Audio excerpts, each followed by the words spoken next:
what should I do to become an entrepreneur? So I love this question because when someone asks me this, right? Oh, by the way, last week I forgot like halfway through and I remembered, right? So in order for me to be in a great state to answer all of your questions, I will change into my professor mode. So just wait a while. Sound effects. Okay, so in NLP, in neuro linguistic programming, so we learn, and of course, as a coach, I teach this to my clients as well. We learn about anchoring, and anchoring is very powerful. So like even putting on very nice clothes so that you feel good, it's a way of anchoring and changing your state in order to become powerful. So it's very similar. So I use these spectacles, these different types of spectacles to change my state into becoming a professor. All right, good enough introduction. So let's go back to the question, what should I do in order to become an entrepreneur? So I love this question because when someone asks me this, it gives me a bit of hint, like where is this person coming from? There'll be multiple ways of doing this. So as a coach, I love asking questions as well to my clients. And so when someone asks me this, the first thing that would pop up, the question that will pop up in my mind is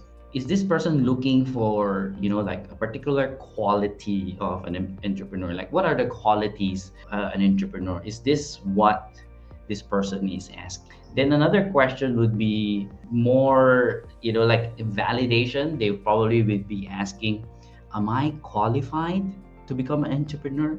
And that's kind of like the question that is running in the background. So that's why this question is super interesting to me.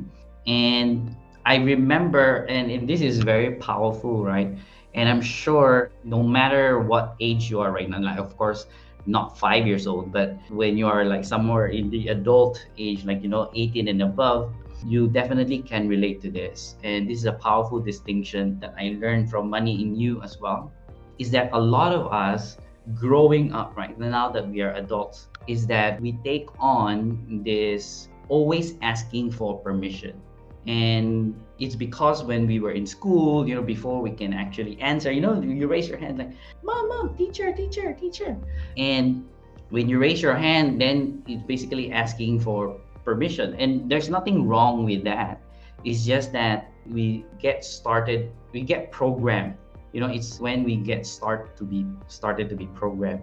And we take on that until we're adults. So now, even though, like, for example, you want to start your own business, and you are looking for a form of permission to actually start. And it's totally okay, right? It's about being aware of it and then doing something about it.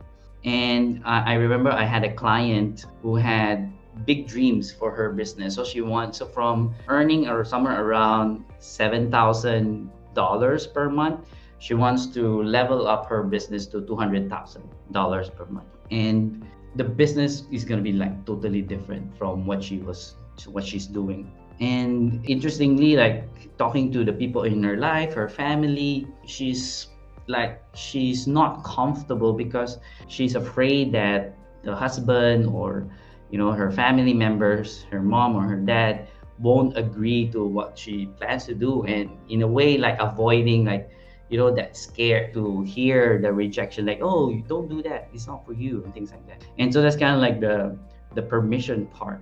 And so this is like what's happening behind your mind or that person's mind when someone asks me this question. So normally what I would do is start to talk about a very good distinction. So, and this is part of how we grew up as well, is that normally what the society has told us is that, okay, you do things first, right? So because the question is, what should I do to become an entrepreneur? So what society has told us is like, okay, I need to do this in order to have something, like acquire something, and then I'm gonna be like that. So let's say, for example, I need to maybe start a business, right? Like I do business, I need to do business, then I'll have a business, start earning a lot of money and having a lot of like maybe thousands or millions of money, and then I become a millionaire, I become rich. So that's kind of like the programming that we had from society. So, meaning if I kind of like shorten it, right? So it's doing or do, and then having, have, and then being.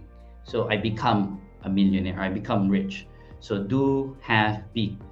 But the secret, right? The secret that most successful people actually know is that it starts with be, and if you haven't heard of this, or maybe you have, it's actually supposed to be, then do, and then have.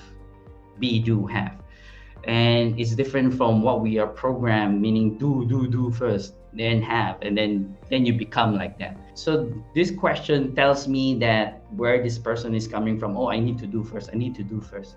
But what you need to really do is be. The beingness is the most important part, and that beingness is what will give you that strong mindset, that high chance of success in doing a business. So when we talk about beingness, what is that, right? So beingness is yourself, your confidence, your mental strength, your attitude. So all of that is about beingness. And when you have the correct beingness, like let's say for example, you are a confident person, right? You have that beingness of confidence. And when you approach people to share your story, your products and services in your business, then how would the people accept that?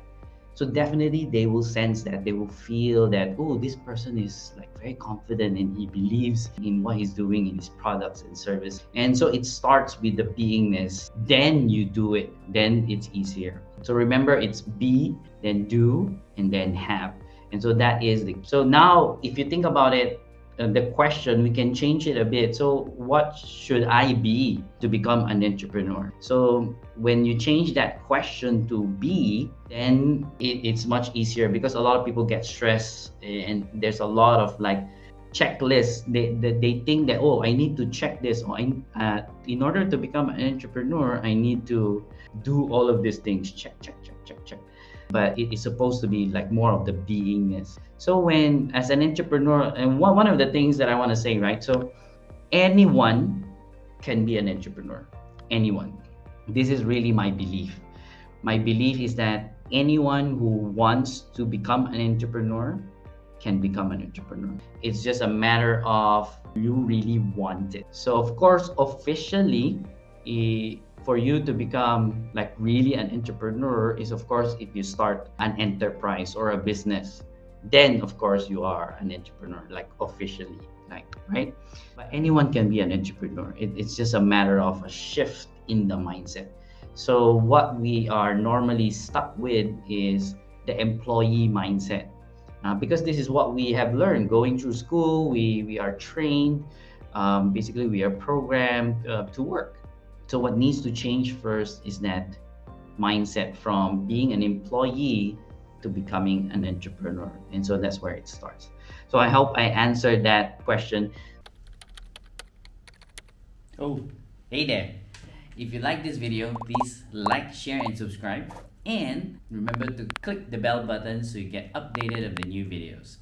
See you in the next one.